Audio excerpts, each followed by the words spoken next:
네, 12년 만에 셔틀 외교 복원이 이루어진 한일 정상회담 마무리가 됐습니다만 회담 자체와 그 성과에 대한 찬반, 논란의 불씨는 정치권으로 번지고 있습니다. 네, 국민의힘은 역사적 결단이다. 민주당은 가장 부끄러운 외교사다. 여야가 상반된 평가를 내놨는데요. 오늘 최창렬 용인대 특임교수와 장성호 건국대 교수와 함께 전국 상황 정리해보겠습니다. 어서 오세요. 네, 안녕하세요. 네, 한일 정상회담 끝났습니다. 지난주 금요일 끝났는데 성과에 대해서 여야도 입장차가 있고요. 국민들 역시 생각이 좀 다른 것 같습니다. 먼저 두 분 어떻게 평가하시는지 차례로 들어보겠습니다. 최창희 교수님. 일단 12년 만에 네. 한일 셔틀 외교가 복원된 건 의미가 있다고 생각합니다. 그리고 한국과 일본 간에 대단히 불편했던 것들이 있어요. 지소미아도 있고 한일 이제 군사정보보호협정 이제 정상화됐고 말이죠. 예. 그리고 이제 아직 화이트 리스트는 완전히 복원되지 않았습니다. 아직. 예. 그러나 어쨌든 일본이 수출 규제했던 것, 반도체 소재 부품도 이런 부분들도 이제 정상화되는 것이고 예. 나름대로 성과가 있다고 봐요. 그리고 네. 한일 관계가 언제까지 이른바 과거사에 발목 잡힐 수는 없는 거죠.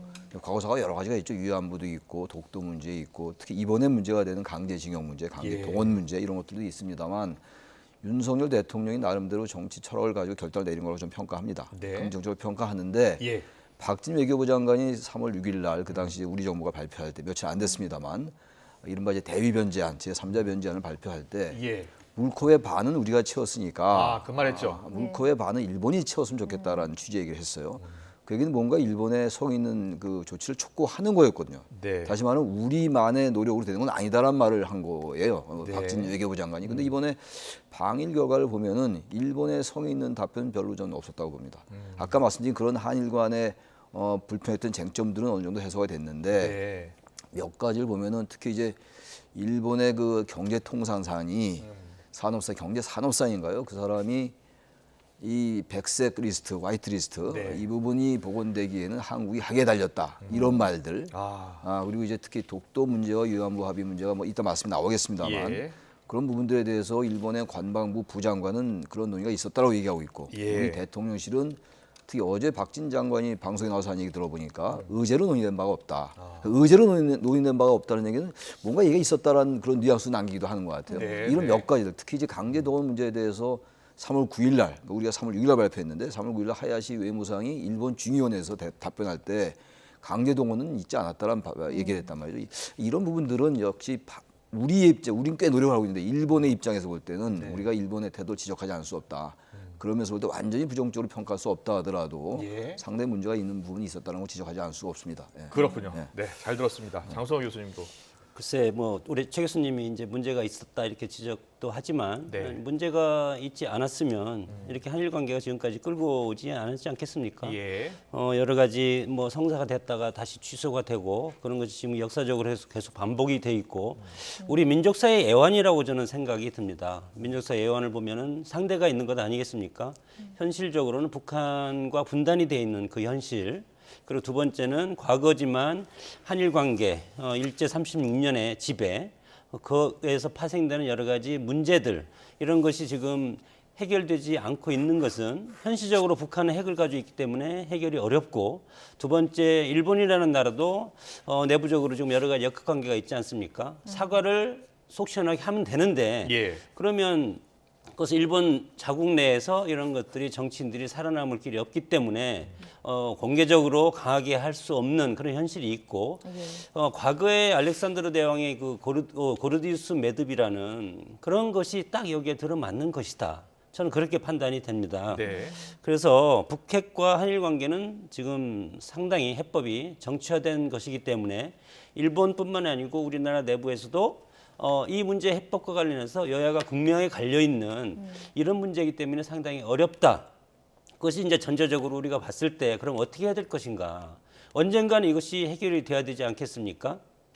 과거의 냉전 체제에서 다시 뭐 다원주의 시대로 갔다가 앞으로는 또 신냉전 체제가 지금 오고 있는 이 시점에서 이 한일 관계가 끝까지 우리의 발목을 잡는다면 국제사회에서 우리가 어떻게 살아남을 수가 있을 것인가 예. 그런 측면부터 해서 과거사는 과거사대로 지금 뭐 2012년 김대중 오부치 선언을 전제로 해서 지금 윤석열 대통령이 일본에 간 거 아니겠습니까? 그걸 전제로 한다고 하더라도 네. 여러 가지 지금 국민들은 여기에 미치지 못하는 그런 불만이 상당히 많은 것이 사실이고 예. 그리고 특히 중요한 것은 안보와 경제적인 측면이 상당히 심각하기 때문에 대통령으로서는 이렇게 할 수밖에 없었다 그렇게 봅니다. 네. 안보적으로는 북한의 지금 여러 가지 무력 도발이 상당히 지금 강도가 세지고 빈도가 많아지고 있지 않습니까? 네. 예. 그런 상황에서 북한 도발의 지소미아라든가 이런 것들을 회복시킬 필요가 있을 것 같이고 그리고 지금 정권이 바뀌면서 중국과의 교역량이 상당히 줄어들고 위축되고 있기 때문에 그런 일본과의 어떤 무역 관계 이런 것을 해소시켜줄 그런 선제적인 필요가 있기 때문에 이런 지금 방한 결과가 나오지 않았나 그렇게 해석이 됩니다. 네, 예, 잘 들었습니다. 알겠습니다. 두 분의 말씀처럼 지금 여야의 평가가 극명하게 엇갈리고 있는데요. 저희가 준비한 녹취 먼저 직접 듣고 오겠습니다. 양국의 새로운 미래의 발판으로 볼 수 있고 크게 보면 사제의 뜻이 포함된 것이라고 할 수 있겠습니다. 오므라이스 한 그릇에 국가의 자존심과 피해자의 인권, 역사의 정의 전부를 다 맞바꾼 것이다. 결국 일본의 하수인이 되는 길을 선택했습니다. 네. 지금 야당 같은 경우에서는 친일 외교가 아니라 거의 순일 외교 아니냐. 네. 아주 강도 높은 비판을 이어가고 있는데 앞서 제가 물컵 이야기 하셨잖아요. 네. 박진 외교부 장관이. 우리가 이제 반을 채웠는데 일본의 호응 조치는 미흡했다는 지적이 많잖아요. 어느 정도 채워진 것 같습니까? 그래서 이번에는 저는 그 반을 이제 100%를 볼 때 네. 한 10%도 안 채워진 것 같아요. 제가 거의 채워지지 않았군요. 거의 안 채워진 거. 제가 왜 이 말씀드리냐면은 아까 말씀드린 몇 가지 지소미아라든지 또 몇 가지 있어요. 근데 문제는 지금 일본에게 우리가 요구하는 건 강제징용에 관련돼 가지고 네. 이건 특히 강제징용에 초점이 맞춰져 있는 거잖아요. 예. 이제 그 3월 6일 날 그 정부가 발표한 안이 그거란 말이죠. 근데 네. 거기에 대해서 일단 어떤 형태로든 간에 저는 표현이 있었어야 된다고 봐요. 물론 이제 김대중 오부치 선언을 개성한다고 하는데 네. 김대중 오부치 선언이 1998년도 도쿄 선언이거든요. 네. 그때 나온 얘기는 이제 일본의 식민지 통치에 대한 전반적인 얘기였어요. 일본의 사죄와 반성. 통절한 반성이라는 반성 표현 들어갔죠. 썼죠. 마음으로부터의 사죄 들어갔고요. 그 이후에도 무라야마 예. 다마도 있고 그랬어요. 일본이 예. 여러 번 사과했습니다. 했는데 저도 강제징용 문제를 가지고 이번에 풀기 시작한 거니까 일본이 우회적으로라도 이 강제징용 문제에 대한 좀 언급이 있었어야 된다고 봐요. 예. 근데 이게 뭐가 중요하냐, 실리가 중요한 거 아니야 이런 반론이 있을 수가 있어요. 네네. 다시 말하면 외교에 있어서는 실리와 명분 아닙니까? 아. 이번에 상당히 이제 윤석열 정부가 실리를 택한 거는 충분히 평가할 만한데 네. 최소한 강제징용 문제에 대해서 일본의 외무상이 일본의 국회에서 네. 강제징용이 없었다고 얘기하는 거 이런 것들에 대해서 우리가 지적해야 되는 거예요. 알겠습니다. 지적하면서 뭔가 한일 관계를 미래지향적으로 가야 되는데 그런 것들이 너무 결여돼 있었다. 그 말씀을 드리는 겁니다. 통절한 반성과 마음으로부터의 사죄라는 표현 대신에 네. 98년에 있었던 그 선언 요걸로 이제 대체를 한 겁니다. 그러니까 직접 화법이 아니라 간접 화법식이거든요. 뭐 예. 대통령실이라든가 뭐 국민의힘도 마찬가지고 일본의 통절한 반성 예. 그것을 해주면 얼마나 좋겠습니까? 그러나 일본 나름대로 이제 국내적인 사정이 있는 것 같고 네. 그리고 역사적으로 쭉 지금 뭐 우리 교수님께서 말씀하셨지만 반복되고 있지 않습니까? 네. 통절한 반성부터 해서 오부치 선언까지 그렇게 나와 있기 때문에 그 이상 오부치 선언도 마찬가지로 기시다 당시 외무상이 있을 때 이것이 작성된 거고 네. 그 지금 이제 수상을 하고 있지만 지금 기시다의 입지가 일본 내에서 그렇게 막강한 세력이 아니지 않습니까? 예. 그렇기 때문에 그런 것이 정치인으로서 자신감이 없지 않나 이렇게 저는 이해를 이제 할 수밖에 현실적인 시각에서 보면 그렇습니다. 그런 상황에서 우리로서는 일단은 뭐 좀 전에 제가 말씀드렸지만 안보적인 측면 그리고 경제적인 실리 이런 것을 먼저 하고 예. 그다음에 과거에 햇볕 정책도 마찬가지 아닙니까? DJ 햇볕 정책도 네. 북한의 핵을 폐기하고 그리고 도와주면서 스스로 북한의 핵을 폐기하도록 했는데 결국은 햇볕 정책은 북한의 핵을 완성했기 때문에 이제는 실패했다고 이제 보고 네. 마찬가지로 그러나 이것은 일본과의 관계는 이 사죄 문제 하나만 남아 있는 겁니다. 그래서 이 사죄 문제가 일단 오부치 선언을 계승을 한 다음에 추가적으로 우리가 외교적인 그리고 어떤 군사적인 그런 어떤 이득을 얻은 다음에 추후적으로 이거에 대한 보완적인 처방을 해도 조금은 우리가 국익 차원에서는 약간 플러스된 요인이 있지 않을까 그렇게 저는 해석을 하고 싶습니다. 알겠습니다. 네. 이재명 더불어민주당 대표가 선물 보따리를 들고 갔다가 청구서만 들고 왔다 이렇게 언급을 했습니다. 네. 또 어제 민주당은 시민들과 함께 또 규탄 대회에 참석해서 계속해서 공세 수위를 높여가고 있고, 그리고 국민의힘 이제 여당은 반일 감정을 좀 이용하지 말라 이렇게 계속 비판을 하고 있습니다. 협치 대신 계속해서 갈등 국면으로 가는 것 같은데 어떻게 보세요? 저는 민주당에서 특히 이재명 대표가 네. 하수인이라는 표현 이런 건 좀 맞지 않는다고 생각해요. 지금 여러 가지 찬반에 대한 평가가 있어요. 지금 긍정 부정이 있는 것이고 관점에 따라 다른 것인데 네. 제 1야당 대표라면은 뭐 저도 좀 비판적으로 보는 편이긴 합니다만 예. 하수인이라는 표현을 쓰는 건 대단히 그 수위가 높은 표현이에요. 그리고 민주당의 모 의원은 또 방송에서 내선일체다 이런 표현을 쓰는 걸 이제 봤는데 네. 들었는데 예. 라디오였는데 들었는데 조공 외교다 이런 거 네. 이런 건 맞지 않는 것 같아요.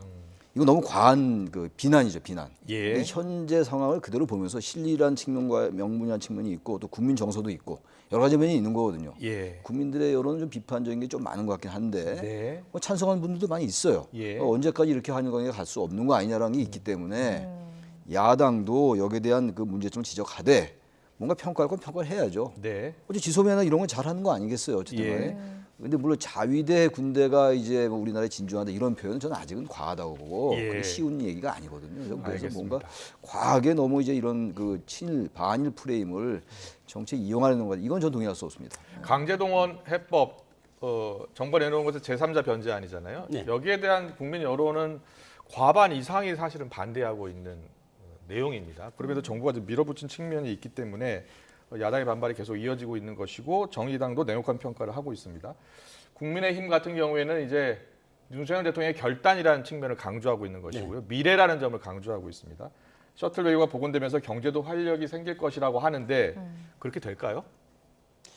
뭐 외교는 상대가 있기 때문에 뭐 결단도 필요하고 그리고 여러 가지 협상 과정도 필요하고 협상 과정이라는 것은 일단은 국민의힘이라든가 대통령실에서 얘기하는 미래지향적인 국익 여기에 초점을 맞춰야 된다고 생각이 듭니다. 예. 현실적으로 상당히 지금 뭐 지소미아 협정이라는 것도 마찬가지로 일본의 어떤 여러 가지 정보 보호와 관련된 네. 여러 가지 능력이 우리보다 상당히 앞서 있는 것 아니겠습니까? 예. 그래서 사실은 지소미아 복원이 상당히 필요한 것이 북한의 미사일 발사가 계속 무력 도발이 계속 이어지고 앞으로는 이것이 더 훨씬 더 가파르게 진행될 가능성이 크고 특히 뭐 예를 들어서 한국이 앞선 것은 초기 발사는 우리가 먼저 캐치할 수 있고 그리고 얼마나 높이 날아가냐 이것도 우리가 뭐 앞서 있는데 네. 일본이 앞서 있는 것은 낙하 시점과 어떻게 선의 비행 예. 이것은 일본이 앞서 있습니다. 그리고 네. 지금 북한이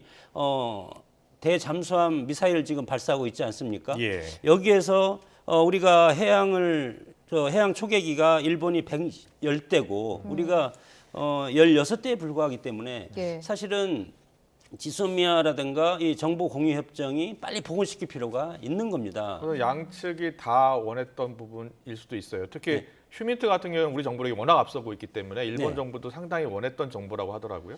예, 그래서 지금 신냉전 체제가 도래하면서 한미일 3국 그 작년 11월입니다. 3국이 미사일 정보의 실시간 공유를 합의를 했고 예. 그럼 합의를 했다면 우리 국방 당국이라든가 우리나라에서는 이거에 대해서 한미일 이런 공유를 할 수가 있을 뿐더러 네. 그리고 문재인 정부에서도 지소미아를 2017년에 연장을 해줬습니다. 일본에 대해서 그렇게 반대하는 정권임에도 불구하고 예. 그런 것은 한미일 안보 공조가 지금 현 시점에 상당히 중요하다.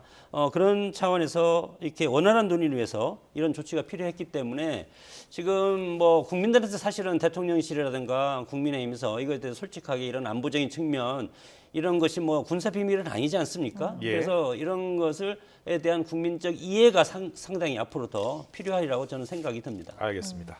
사실 말씀하셨듯이 이제 이번 회담이 한미일 공조를 위한 첫 단계였다 이런 분석도 좀 나오는 만큼 지소미아 정상화 조금 속도를 낼 수 있지 않을까요? 어떻게 보십니까? 지소미아는 뭐 양국이 지금 이제 정상을 하기로 이제 완전 정상하기로 한 합의한 거니까 네. 그건 문제가 될 수가 없죠. 그건 우리 장 교수님이 잘 설명해 주셨고 예. 지금 이제 이번에 그 국민 정서의 문제를 말씀드렸는데 독도 문제라든지 위안부 문제 이건 해결됐다 보기가 어려워요. 예. 위안부 합의를 일단 2015년도에 했을 때 예.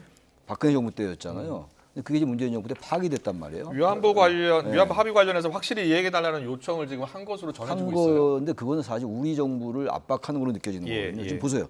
일본에서는 위안부 얘기와 독도 얘기가 있었다고 얘기하고 있는 거고 네. 우리 대통령실이나 우리 정부는 지금 그런 얘기가 없었다. 네. 약간 애매해요 지금. 예, 의제로 예. 채택되지 않았다. 그리고 이제 그 김태호 안보차장도 예. 한일 정상 간의 그 대화는 공개하는 게 아니다. 이렇게 얘기했단 말이에요. 다시 말하면 글쎄 그 내막은 정확히 모르겠는데 일본이 우리나라 이제 대폭 결단 내린 거잖아요. 예. 좀 크게 우리가 주도권을 갖고 했다고 보고 좀 다른 말하면 좀 양보했다고 볼 수 있는 겁니다. 예. 표현의 차이인데 독도 문제와 위안부 문제에서 당신들 입장 바꾸시오라고 압박했다고 느껴질 수가 있는 대목들 이런 대목들이 이런 부분들이 국민들이 보기에 너무 한일의 미래지향적 관계는 좋지만 예. 왜 우리가 일방적으로 고개를 숙여 하느냐라는 정서가 깔려 있는 거예요. 네. 그 부분을 일본이 잘 해소해 줬으면 박진 외교부 장관 말따나 물컵에 반에 하는 게도 반은 채우는 건데 너무 그게 안 하니까 이제 자꾸 이 비판 여론이 있는 게 아니냐 이 부분을 지적하는 겁니다. 알겠습니다. 윤석열 대통령 국정 지지율 보고 가겠습니다. 국정 지지율이 3주째 지금 하락세를 보이고 있는데요. 보여주시죠. 긍정이 33%, 부정이 60%입니다. 대통령 직무수행 평가 보고 계시고요. 한국 갤럽 조사죠. 네. 긍정 평가의 가장 큰 이유는 노조 대응, 두 번째가 외교였고요. 부정 평가를 보면 일본 관계, 강제동원 배상 문제가 부정 평가에서 외교와 함께 1위를 차지하고 있죠. 대통령 국정 수행 평가에 이제 부정적인 영향을 미친 것은 맞는 것 같아요. 그렇죠. 네. 네. 앞으로 어떤 근데- 영향을 미치고 어떻게 미칠 것 같습니까? 그래서 이제 우리 정부가 그야말로 학이 달린 것 같아요. 네. 좀 할 말은 좀 해야 됩니다. 그러니까 지금 뭐 우리 정부가 한일 관계 이대로 지속할 수는 없다. 네. 뭔가 새롭게 나가야 된다는 건 동의합니다만 일본의 확고한 입장이 있어요. 지금 강제징용 문제에 대해서 우리와 분명히 다른 입장이에요. 지금 예. 강제동원 자체가 없다고 얘기하는 거 아닙니까? 그건 말이 안 되는 얘기거든요. 네. 아무리 실리가 중요하다 하더라도 역사 인식도 못지않게 중요한 겁니다. 국가와 국가 간의 관계에 있어서 예. 이런 부분들에 대해서 일본이 그야말로 하기 나름이에요. 우리도 마찬가지. 우리가 그런 부분 지적하면서 예. 한일 관계를 미래지향적 갈 수 있는 거거든요. 네. 모든 거를 우리의 결단이고 미래로 가야 되니까 일본의 발언이나 이런 걸 무지 삼지 않으면 당연히 굴욕이란 말이 나올 수밖에 없어요. 저자세란 말이. 예. 아직까지 굴욕이란 말까지는 아니라 하더라도 이런 관계가 계속 지속된다면 특히 국내 여론이 비판적인 말이죠. 한일 관계를 미래지향적 끌고 가고자 하는 우리 정부의 동력이 떨어져요. 네. 그걸 인식해야 돼요. 정무적으로 말이죠. 할 말을 하는 외교가 필요하고 예. 앞으로 어떻게 국민의힘과 그리고 대통령실이 어떻게 하느냐에 따라 달라질 것이다. 예, 그렇습니다. 말씀해 주셨는데 어떻게 보면은 당연한 말이기도 합니다. 그런데 여야의 그 지지율에도 좀 영향을 미치고 있는 것 같아요. 정당 지지도도 잠깐 보고 갈까요? 국민의힘 지지도 34% 좀 떨어졌어요. 얼마나 떨어졌냐면 4%포인트 떨어졌죠? 예. 더불어민주당은 1%포인트 올랐습니다. 올랐습니다. 예. 자, 어떻게 보십니까? 뭐 초반에 제가 말씀드렸지만 일본과 관련된 것은 우리가 일제 36년이라는 그런 아픔이 있었기 때문에 예. 민족사의 비극 아니겠습니까? 예. 일본과 관련된 것이 협상이 되든 협상이 되지 않던 우리가 조금 미쳤다고 생각하면 중도층이 대거 이탈하는 것은 사실은 네. 현실적으로 있을 수밖에 없다. 예. 그것이 이제 여론조 집회에 지금 나타나고 있지 않습니까? 4%, 5% 정도 지금 뭐 체감을 보이고 있는데 이런 것은 피할 수가 없는 것이다. 다만 대통령 입장에서 국정에 최고 컨트롤을 하는 입장에서 보면은 안보적인 측면과 경제적인 측면, 실리외교 그리고 국익 이런 걸 종합적으로 판단하기 때문에 일시적으로 저런 지지율이 빠진다 하더라도 네. 우리가 가장 중요한 것은 국민의 생명과 재산 보호 아니겠습니까? 예. 거기에서 우리가 한미일 상호 공조가 지금 필요한 시점이고 우리는 핵이 없고 북한은 핵을 가지고 있기 때문에 사실은 계속 도발을 하고 있지 않습니까? 이런 네. 상황에서 윤석열 대통령이 저렇게 선택을 한 것은 단기적으로는 여론 쪽이 뭐 불리할 수 있지만 현실적으로 국정의 최고 컨트롤 타워로서는 그렇게 할 수밖에 없다. 그래서 저는 이 국가안보와 경제를 선제적으로 국익 차원에서 끌고 네. 가고 그리고 후순위로는 독도나 위안부나 강제징용 문제를 추가적으로 일본의 어떤 양보를 끌어내는 그런 투트랙으로 가는 것이 국익을 위해서 좋지 않을까 이렇게 판단이 됩니다. 네, 알겠습니다. 국내 정치 상황으로 넘어가겠습니다. 민주당 이야기 해보겠습니다. 이재명 대표 리스크를 두고서 당내 공방 계속 이어지고 있잖아요. 비명계 의원들은 뭔가 그 이재명 대표의 결단을 촉구하는 것 같아요. 어떻게 전망하세요? 근데 이 지금 민주당 내에 지금 여러 문제들은 저는 기본적으로 본질적으로 이재명 대표의 사법 리스크라고 봅니다. 네. 지금 이제 당내에서 내용이 좀 불거졌다가 조금 이제 봉합되는 그런 측면이 있어요. 이재명 대표가 일단 그 당내 여러 가지 문제를 이제 외부로 상당히 관심을 돌리고 있잖아요. 특히 한일 문제, 반일 문제, 친일 문제 이런 것들도 있고. 그러다 보니까 이제 조금 수그러들고 같긴 한데 본질적으로 과연 이 사법 리스크가 계속되는 상황 속에서 그 재판에 계속 출석을 해야 되는 거잖아요. 이재명 대표가. 네. 그 상황에서 친명 비명을 떠나서 총선이 다가올수록 과연 이게 가능할까? 전 이재명 대표의 그 대표직이 전 그 총선 때까지 이루어지기 어려울 것 같아요. 유지되기가. 왜냐하면 정당의 속성이라는 게 있고 권력의 속성이 있어요. 예. 의원들이나 정치인들은 당선이 목적인데 공천을 받아보면 뭐 하겠냐고요. 특히 수도권을 지역구로 둔 의원들이 볼 때는 MZ세대 지금 수도권의 민주당의 의석이 102석인가 그래요. 제가 알기로는. 예. 그럼 이런 분이 다 위험할 수 있다고요. 호남 지역하고는 달리 말이죠. 그렇게 예. 된다면은 이재명 대표의 대표직 이 부분에 대해서 정당 입장 아니 과거에 보면 집권당들이 임기 말에 대통령의 탈당을 막 요구하고 그러잖아요. 예. 그런 상황이기 때문에 저는 이재명 대표가 계속 당내 단합 소통 이런 걸 얘기하고 있는데 그건 본질은 아닌 것 같아요. 예. 만약 또 체포동의안이 와서 또 그 부분을 또 그렇게 갈 겁니까? 저는 그래서 이재명 대표가 최근에 한 얘기 중에 하나가 총선에 이기기 위해서 무슨 일이든지 할 수 있다 그렇게 얘기했어요. 그게 무슨 다 자신의 어떤 그 거치, 그 대표직 사퇴까지 포함한지는 모르겠습니다만 아니면 그냥 적당히 넘기려고 하는지 모르겠으나 기본적으로 이재명 대표나 민주당은요 이 사법 리스크의 문제를 정면으로 돌파하지 않으면 저는 쉽지 않다. 네. 지금 이제 이런 가운데 박지원 전 국정원장이 네. 문재인 전 대통령의 사절을 방문을 했습니다. 네. 그리고 이런 이야기를 전했죠. 문재인 대통령께서 지금 이재명 대표 외에는 대안도 없으면서 자꾸 무슨 이런 이제 말씀을 하셨다라고 전했습니다. 어떤 의미로 좀 보세요? 뭐 똑같은 의미입니다. 방금 최 교수님이 말씀하셨지만 사법 리스크와 이거와 같은 이제 맥락에서 얘기할 수가 있는 것이 예. 지금 민주당이 만약에 지금 뭐 개딸들의 그런 청원이라든가 이런 걸 받아들여서 예를 들어서 분당이 되거나 네. 당이 찢어지면 민주진영 전체가 혼란 속에 빠지고 예. 그러면 보수 진영 오히려 더 결합하고 그렇기 때문에 총선에서 필패할 수밖에 없다. 네. 그런 차원에서 지금 이재명이라든가 박지원 전 국정원장이라든가 이런 분들이 하는 여러 가지 행간을 읽어보면 최대한 시간 끌자. 사법 리스크를 막으면서 최대한 시간 끌어서 민주진영의 어떤 분열을 막자. 그런 저는 계산이 지금 담겨 있다고 봅니다. 그렇기 때문에 일단은 마지막까지 가고 이대로는 저는 제가 생각해도 총선은 치를 수가 없을 것이다.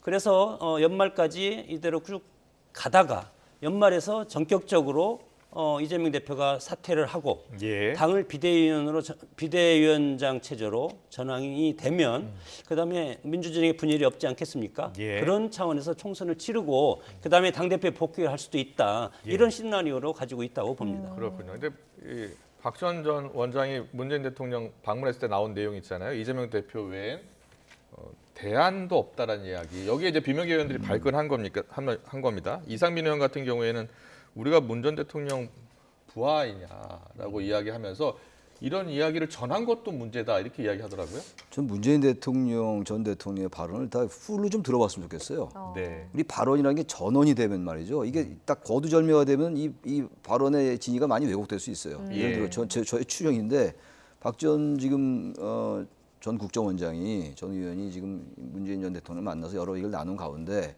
문 전 대통령이 그거 단합해야죠. 그거 뭐 별 특별한 수 있나 이렇게 얘기할 수 있는 것이고 네. 그렇지 않고 정색을 하고 정말 지금 이재명 대표를 이렇게 흔들면 안 된다. 지금 대안이 있느냐? 대권 주자가 나서서 총선 치러야지 되는 건데 왜 이렇게 하냐라고 이제 알 수가 없어요. 예. 단지 그런 비슷한 얘기는 했으니까 박지원 전 원장이 그런 얘기 한 것 같은데 네. 저는 박지원 전 원장이 이런 말을 전하는 건 저는 썩 적절치는 않은 것 같고요. 예. 그리고 자꾸 전직 대통령을 현재 여러 가지 지금 대단히 쟁점적인 이 정치 현안에 네. 자꾸 소환하는 거 이 자체도 바람직하지 않다.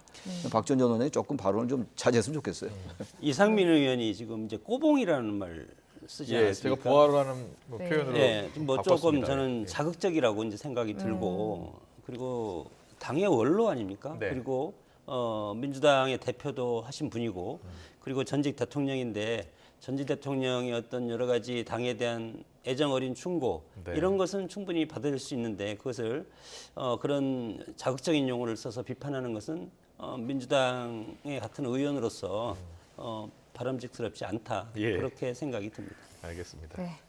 이제 최근에도 총선 공천 TF가 친문재인계와 비이재명계로 대거 구성이 됐습니다. 당직 개편, 탕평책을 쓸까 이런 질문들도 많이 나오고 있는데 당직 개편을 위해서 어느 범위까지 좀 이루어질 거라고 보세요? 사무총장 빼고 대부분은 이루어져도 상관이 없다고 생각이 들고 그것이 뭐 좀 전에 제가 말했지만 오랫동안 끌고 가야 되는 이재명 체제이기 때문에 연말까지는 저는 버텨야 된다고 생각이 듭니다. 예. 그렇기 때문에 사무총장 이외에는 거의 다 비명계라든가 이런 네. 분들로 당직을 채울 가능성이 상당히 크고 예. 사무총장이 중요한 것은 총선의 모든 것을 그리고 당의 여러 가지 회계 부분이라든가 모든 것을 지금 장악할 수 있는 게 사무총장 아니겠습니까? 예. 그렇기 때문에 이재명 대표로서는 사무총장만 둬도 아. 그리고 일단은 거기에 당직에 들어가는 분은 내년 총선에는 100% 공천될 수 있는 분들을 또 선택해서 집어넣으면 뭐 지금 민주당이 169석이기 때문에 총선에서 승리하려면 50% 개혁 공천을 해야 되는데 네. 50% 개혁 공천은 80명이 탈락이 되는데 그게 가능하겠습니까? 적어도 한 40명이 공천에서 탈락을 할 수가 있을 텐데 네. 그 탈락하지 않을 분들을 당직에 기용할 가능성은 크다고 봅니다. 그렇군요. 이 공천제도 TF 이야기 좀 해볼게요. 이계호 의원이요. 네. 그 이낙연 캠프에서 선대위 부위원장을 지냈던 의원이에요. 이계호 의원. 예, 이계호 의원을 공천제도 TF 이제 단장을 시킨 거 아닙니까? 근데 이제 공천제도 TF 단장이 공천 룰을 이제 확정하는 건데 실제로 공천 룰을 확정하는데 큰 영향을 미치는 자리입니까? 근데 공천 룰이라는 게 네. 결국 당 대표가 결정할 수밖에 없어요. 네. 사실 뭐 그 절차상으로 볼 때야 그 기구에서 뭔가 네. 이제 절차상의 그 과정을 해 나가겠습니다만 거기 당 대표의 생각이 거기 반영될 수밖에 없고. 그럼 실세 그러니까 공천 관련해서 역시 사무총장이죠. 사무총장인데 사무총장은 어쨌든 비명이 됐건 친명이 됐건 당 대표의 말을 안 들을 수가 없을 겁니다. 아마. 단지 사무총장이 실무에 있어서 상당히 영향력을 행사할 수가 있겠죠. 그렇군요. 저는 그래서 자꾸만 제가 말씀드리는 게 당 대표의 다른 경우 같으면야 지금 사법리스크 같이 이런 커다란 담론이 아니면 네. 의미가 있어요. 당직을 개편하고 이런 것들이 예. 그 비명계들의 그 어떤 불안이라든지 우려를 이제 가라앉힐 수가 있는데 지금 워낙에 사법리스크라는 게 지금 크단 말이에요. 지금 이런 부분을 놔두고 아무리 당직을 개편하고 개혁을 공천 개혁한다 하더라도 일반 중도층 유권자가 어떻게 바라보겠냐 이겁니다. 네. 정당 지지도 문제도 그렇고 특히 수도권 중심으로 해가지고 수도권이 네. 많단 말이에요 지금. 예. 그래서 이거는 자꾸 본질은 놔두고 자꾸 외곽을 때리는 수법밖에 안 돼. 이거는 다른 거 같으면 이게 의미가 있어요. 아. 근데 지금 사법 리스크가 워낙 크고 앞으로 재판이 계속 될 것이고 또 여러 가지 혐의가 있고 또 검찰이 또 체포동의안 뭐 요청되고 이런 상황이 올 거 아닙니까? 네. 그럼 그게 총선 가면 점점 이게 심화될 텐데 그 부분을 놔두고 어떻게 선거를 치르냐고 아까 장 교수님도 그 말씀하셨습니다만 저는 이해가 좀 안 가요 이런 부분이. 예. 거리 좀 둬야죠 이제는. 야당이기 때문에 국민의힘이 여당이기 때문에 시간이 많습니다. 뭐 대표 지금 출마를 얼마 안 됐고 그리고 집권 여당을 할 수 있는 게 무지하게 많지 않습니까? 대통령이라든가 집권 여당에서 정책적인 시혜를 국민들한테 줄 수 있는 착시 현상이지만 네. 그런 게 상당히 많지만 야당은 보여줄 수 있는 게 없기 때문에 지금 4월 10일이 총선 1년 전인데 공천 제도를 의결하는 겁니다. 그러니까 네. 이계호 의원이 공천 제도 위원장이지 네. 공천 심사위원장은 아닙니다. 예. 총선 계획단은 나중에 8월 달쯤 이제 꾸려질 것이고 그렇군요. 예. 공천 제도를 의결한다는 것은 아무 의미가 없다고 봅니다. 저는 여기에 다 이낙연이가 다 들어가서 해도 공천 제도는 당원 몇 프로 몇 프로 이렇게 비율을 정해서 나중에 하는 것이고 네. 이것을 과연 100% 국민 오픈 포럼으로 할 것인가 당내 당원으로 할 것인가 네. 그런 걸 정함에도 불구하고 전략 공천이라는 게 있지 않습니까? 네. 뭐 예를 들어 당의 특별한 연고지에는 전략 공천을 할 수 있다. 요 한계는 분명히 들어갈 텐데 네. 요걸 대표가 쓸 수 있기 때문에 별 특별한 의미는 없지만 국민들한테 그냥 야당이 이렇게 움직이고 있기 때문에 야당에 관심을 가져주세요. 하는 거기 때문에 먼저 띄울 수밖에 없다. 그렇게 네. 알겠습니다.